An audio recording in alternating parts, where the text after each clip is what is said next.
Hi, this is இப்போ பார்த்தீங்கன்னா, சரி லாஸ்ட் எக்ஸ்பீரியன்ஸு நைட் ட்ராவல் பண்ணக்கூடாது அப்படின்னு சொல்லிட்டு நம்ம ஏர்லியராக கிளம்பியாச்சு. கிளம்பி இன்றைக்கி டார்கெட் பார்த்திங்கன்னா நம்ம வந்து கார்கில் போகணும் அப்படின்னு சொல்லிட்டு ஏர்லியராக கிளம்பி வந்துட்டேன். லாஸ்ட் வீடியோவில் நான் சொல்லியிருப்பேன் என்ன ப்ராப்ளம் அப்படின்னு பார்த்தீங்கன்னா, இந்த ஜோசிலா பாஸுங்கிறது இந்த மாதிரி ரோடு இருக்காது, சிங்கிள் ரோடாக தான் இருக்கும்.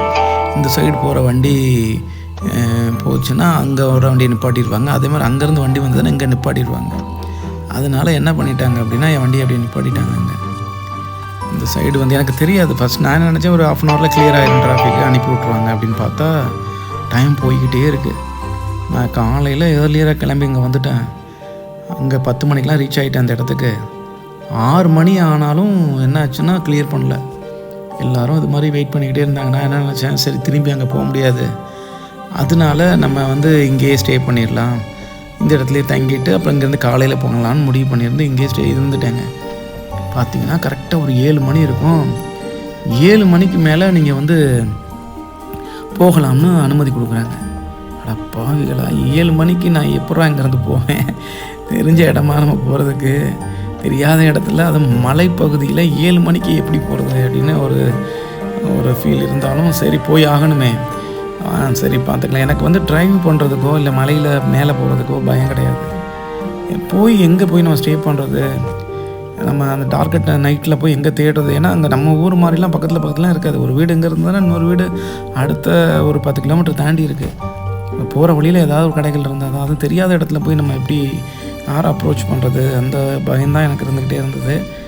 சரி அது ஒரு த்ரில்லாக இருக்கும், டிஃப்ரெண்ட் எக்ஸ்பீரியன்ஸாக இருக்கும், மலையில் ஓட்டுறது பார்த்துக்கலாம் அப்படின்னு சொல்லிட்டு நானும் இவ்வளோ வண்டி போகுதில்ல, இதில் நம்ம போக முடியாதா அப்படின்னு சொல்லிட்டு நானும் போகலாம் முடிவு பண்ணிட்டேங்க. பாருங்கள் அந்த நைட் ட்ராவல் எப்படி போயிட்டுருக்கு அப்படின்னு. அங்கேருந்து ஜோசிலா பாஸுங்கிறது ஒரு சாதாரண இடம் இல்லைங்க. அது பார்த்திங்கன்னா 18,000 அடி கீழேருந்து மேலே பார்த்திங்கன்னா அந்த தெரியுது பார்த்திங்களா பனிமலை, அந்த பனிமலையை கிராஸ் பண்ணி போகணும். நான் அதை காமிக்கிறேன் உங்களுக்கு. அந்த மேலே அந்த தெரியுது பாருங்கள் பனிமலை, அந்த கார்னரில் அந்த பனிமலையை கிராஸ் பண்ணி போகணுங்க. அந்த கீழே அருவி சொன்னேன்ல, அந்த மலையில் இருந்தால் அந்த அருவியெல்லாம் உருகி வருது கீழே. அதை கிராஸ் பண்ணணும். இருக்கிறதுலே மோஸ்ட் டேஞ்சரஸ் பிளேஸ் வந்து அந்த ஜோசிலா பாஸ்ங்கிறது. அதான் நிறைய ஆக்சிடெண்ட் நடக்கும், பனிச்சரிவு நடக்கும், காருக்கெலாம் கீழே வந்து நிறைய பேர் உயிர் சேதம்லாம் இருக்குது, பேப்பரில் படிச்சிருக்கோம். நம்ம முன்னெச்சரிக்கையாக தான் போனோம். மார்னிங் தான் அதை கிராஸ் பண்ணணும் அப்படின்னு சொல்லிட்டு தான் நம்ம ஏர்லியராக கிளம்பி வந்தது. ஆனால் இங்கே பார்த்தீங்கன்னா நம்ம வந்த நேரம் கரெக்டாக பிளாக் பண்ணிட்டாங்க, வண்டி போக முடியல, என்ன பண்ணுறதுன்னு தெரியல. சரி நம்மளுக்கு தான் ஒரு தைரியம் இருக்குமே, அந்த தைரியத்தை எடுத்துகிட்டு போகலாம் அப்படின்னு சொல்லி போய்கிட்டே இருந்தேங்க. பாருங்கள் எப்படி இருக்குது அந்த ஏரியாவை. இந்த நைட்டில் தான் ட்ராவல் பண்ணுறேன். இதோடைய ஹைட்டு பார்த்திங்கன்னா அரௌண்டு 19,000 அடி மேலே, மலை மேலே உச்சியில் 19,200 போட்டிருந்தது. அவ்வளோ பெரிய. இந்த சைட்லாம் பார்த்திங்கன்னா பள்ளம், ஒரு சைடெலாம் ஒன்றுமே இருக்காது. இதில் நைட்டில் ஓட்டணும். எங்கேட்ரா கைக்குள்ள அப்படின்னு சொல்லிட்டு வண்டி எடுத்தேன். ஒன்றும் இல்லை, அப்படியே ஓட்டிகிட்டே இருந்தேன். எனக்கு ஒரே பயம் என்னென்னா, மழையோ இந்த இரவோ இதெல்லாம் பயம் கிடையாது. இடையில யாராவது ஒருத்தர் வண்டியை மறைச்சி ஏதாவது பண்ணான்னா நம்மளுக்கு எப்படி சமாளிக்கிறது? ஒரு ஆள் 2 ஆள்னா சமாளிச்சிடலாம், 4-5 பேர் வந்தாங்கன்னா எப்படி சமாளிக்கிறதுங்கிற ஒரு பயம் மனசுக்குள்ளே இருந்துகிட்டே இருந்தது. இன்னொன்று வந்து பனிமலைகள் வந்து வழுக்கும். நான் அடுத்து ரிட்டர்ன் வரும்போது காமிக்கிறேன் பாருங்கள். பகலையில் அந்த மார்னிங் டயத்தில் வந்து வச்சுருக்கேன், நான் ஃபைனலாக காமிக்கிறேன் எப்படி கிராஸ் பண்ணி போயிருக்கேன்னு பாருங்கள். இது இரவுலேயே உங்களுக்கு தெரியும், அந்த கிளிப்பிங்கை பார்க்க வர உங்களுக்கு தெரியும், பார்த்துட்டு வாங்க. இதெல்லாம் அந்த ஈரமாக இருக்குது பாருங்கள், இது எல்லாமே மழை பெஞ்சது கிடையாது, அந்த பனி உருகி வந்தது தான் இது எல்லாமே. ரொம்ப டஃப்பாக இருந்தது அந்த ரோடு. இன்னொன்று வந்து நம்ம வண்டி இந்த கிரவுண்ட் கிளியரன்ஸ்னு சொல்லுவாங்கள்ல, கிரவுண்ட் கிளியரன்ஸ்னால் வண்டியோடைய அது கீழே வண்டி கிரவுண்டுக்கும் மேலே வண்டியோடைய இதுக்கும் உள்ள ஹைட்டு பார்த்திங்கன்னா ரொம்ப கம்மி, 160 தான். நான் வச்சுருந்தது ஷிஃப்ட்டு, அது 160க்கு அந்த கிளியரன்ஸு. அந்த பள்ளத்துக்குள்ளே இறங்கும் போதெல்லாம் டம்னு அடிபடுது. இன்னொரு பயம் என்னென்னா, வண்டி ஏதாவது இவ்வளோ தூரம் ட்ராவலில் வந்திருக்கோம் சின்ன வண்டியில், வரும்போது ஏதாவது ஒன்று ஆகி, ஏன்னா பெரிய வண்டியே இதில் வந்து ஃபெயிலியர் ஆகி நிற்கிதுங்க. இடையில் காமிக்கிறேன் பாருங்கள், பெரிய வண்டியே ஒரு இடத்துல அப்படியே நிற்கும். வண்டி வந்து மலை மேலே ஏறாமல் பாதியிலே வந்து அந்த வண்டி நிற்கும். நிறைய வண்டி பஞ்சராகி நிற்கும் அது இடையில். அதெல்லாம் பார்க்கும்போது நமக்கு வந்து ஏதாவது ஒன்று ஆயிடுச்சுன்னா என்ன பண்ணுறது அப்படின்னு அந்த பயம் வேறு எனக்கு இருந்துகிட்டே இருந்தது.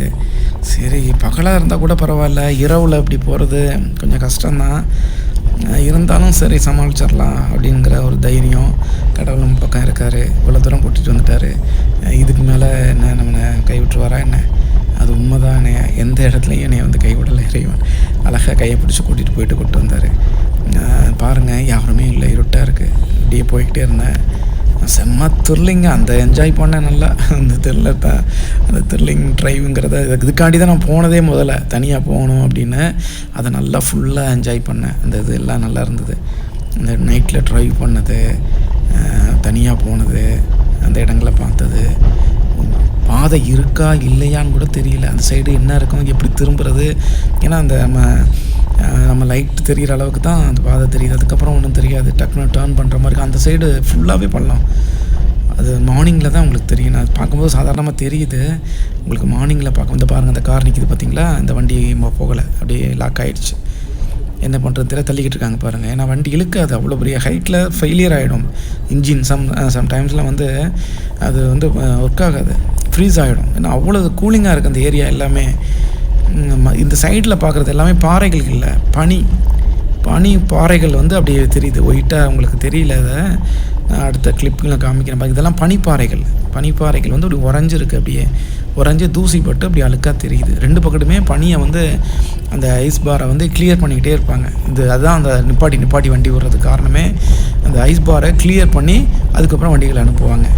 அதுதான் அந்த மெயினே. ஒவ்வொரு டைமும் என்ன ஆகிடும் அப்படின்னா, இப்போ இந்த நைட்டு முடிஞ்சதுக்கப்புறம் அந்த ஃபுல்லாக அந்த கிளியர் ஐஸ் ஆகிடும். அதில் தான் வண்டி ஸ்லிப் ஆகி அந்த பள்ளத்துக்குள்ளே போயிடும். அதெல்லாம் கொஞ்சம் கேர்ஃபுல்லாக வண்டியை ட்ரைவ் பண்ணணும். நம்ம டிரைவிங் எக்ஸ்பீரியன்ஸ் தான், இருந்தாலும் ஒரு பயம்.